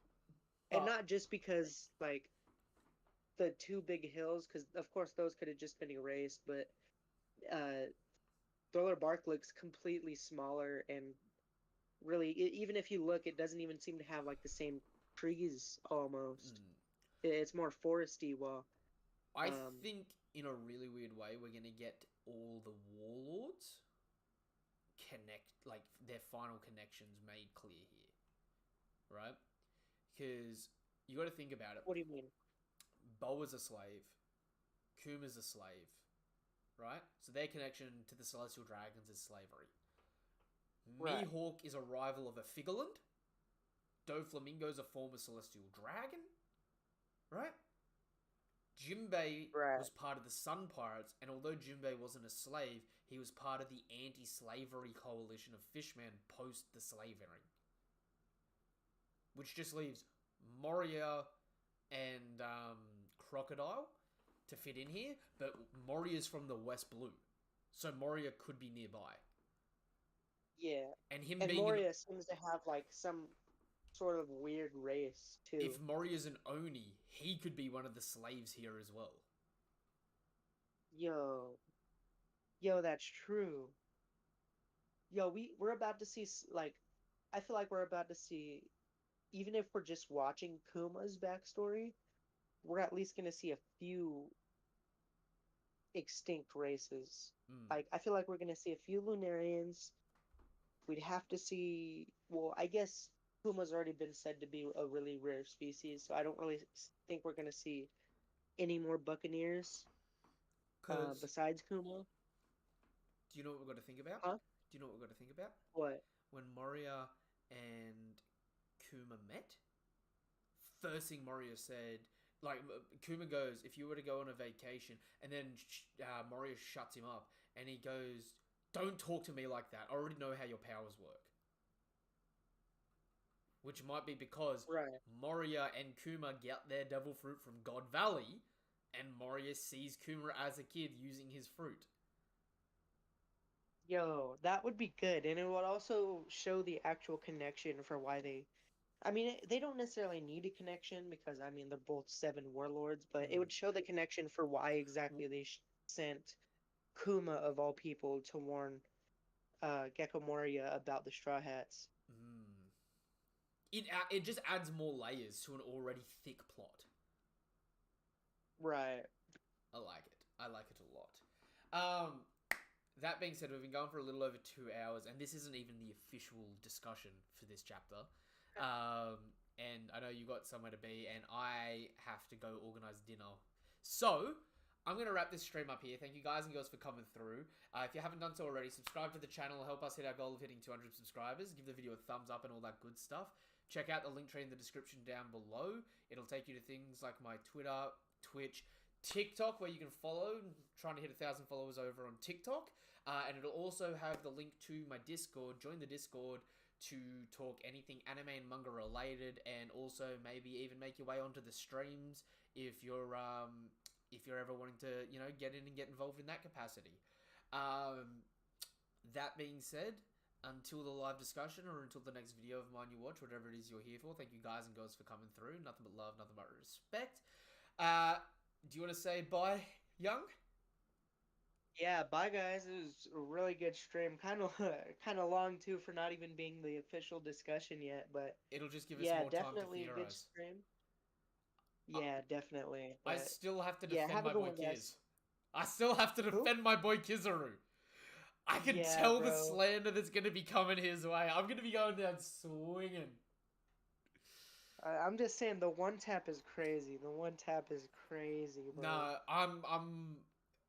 Even for you, that took longer than expected, Kizaru. My apologies. I have no excuse. I don't think I can move for a little while. It's okay. I understand the reason why.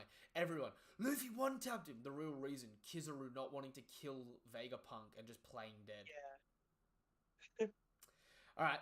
Peace. Nothing but love, nothing but respect. Bye. Thank you guys and girls for coming through. It's really appreciated. Goodbye.